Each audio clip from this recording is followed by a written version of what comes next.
যার কথা বললেই নয়, সে আর কেউ নয়, আমার স্বামী, যে নিজে কষ্ট করে আমাদেরকে সুখে রাখার যুদ্ধ করে যায়। তবুও বলবো, তুমি ভালো থাকো, সুস্থ থাকো। তুমি ভাবো না কখনো যে তোমার স্ত্রী তোমাকে ঠকাবে। তুমি কখনো ভেবো না তুমি আমার হাত ছেড়ে দিলেই আমি তোমাকে ছেড়ে দিতে। মৃত্যুর আগ পর্যন্ত শক্ত করে তোমার হাতটাই আমি ধরে থাকবো, কারণ আমি তোমার সাথে ওয়াদাবদ্ধ। আমি জানি আমার জ্ঞান হওয়ার পরে আমি সবচেয়ে বেশি ভালোবাসছি আমার বাবাকে, কিন্তু আমাকে মানুষ করতে সবচেয়ে বেশি কষ্ট করছে আমার মা। কথায় আছে, বাবা একজন মানুষ করতে পারে না, কিন্তু মা 10 জন মানুষ করতে পারে। আমার মা নিজেকে কষ্ট দিয়েছে, কিন্তু আমাকে দেয়নি। আগে বুঝতাম না, এখন বুঝি, কারণ নিজেও একজন মা হয়েছি। কষ্টর জায়গায় সেটাই, বাবাকে আমি খুব অল্প সময় পেয়েছি, যখন আমি অবুঝ ছিলাম। বুঝ হওয়ার পর থেকে আমি বাবাকে একটু বেশিই ভালোবাসি। এই জন্য মা আমার সাথে করে অনেক ঝগড়া। জানি আমি আমার শেষ যাত্রায়ও আমি পাবো না বারবার বাড়ি মাটি, তবু আমি বাবার জন্য দিনে রাত কান্না করি। মানুষের প্রতি আমার দয়াও হয়, মায়াও হয়, শুধু হয় না বিশ্বাস। বুঝে শুনে ঝামেলা করতে আইসো ভাইয়া, কারণ আমরা পরিবারের বড় মাইয়া। আমরা শান্ত স্বভাবের হলেও মাথা কিন্তু অল টাইম গরম। নিজেকে চালাক ভাবো, এটা খারাপ কিছু না। অন্যকে বোকা ভাবো, সেটাও ঠিক না। বাজ পাখি যতক্ষণ ঈগলের সাথে দেখা হয় নাই, ততক্ষণ নিজেকে সবচেয়ে বড় শিকারী মনে করে। তরে কইছিলাম না, একদিন তরে আমার জুতার কালেকশন দেখামু, তোর যেটা পছন্দ হইব তোরে আমি সেইটা দিয়েই বাইরামু। একটা সিরা যাইব, আর একটা লমু। বুঝস নাই, আমি আবার কম দামি জিনিস পিন্দি না, বুঝছস কিনা? সবগুলা ভালো ব্র্যান্ডের, তোরা বাইরে এলে সহজে ছিড়ব না।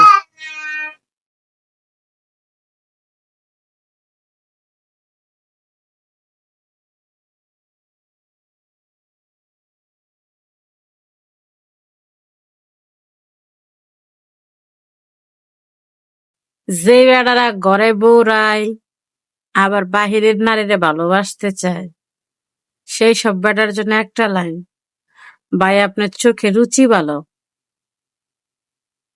শেষরা কোনানকার, লুচ্ছা কোনানকার, ইসা মার তোর কলে।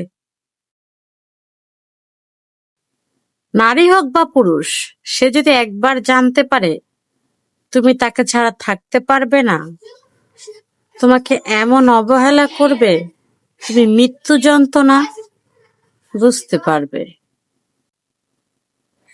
খিদার জ্বালায় যার পেট জ্বলে তাকে বলে ভাতের ফকির, আর অন্যের উন্নতি দেখলে যার শরীর জ্বলে তাহাকে বলে জাত ফকির।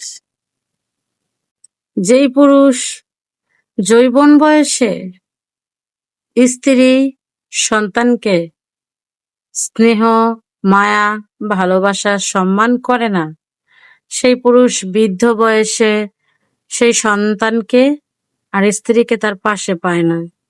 সে যদি আশা করে তার বৃদ্ধ বয়সে তারাই পাশে থাকবে, তাইলে আপনার ভুল ধারণা, কারণ আপনি তাদেরকে প্রপারলি ভালোবাসাটা দিতে পারেন নাই, সম্মান করতে পারেন নাই।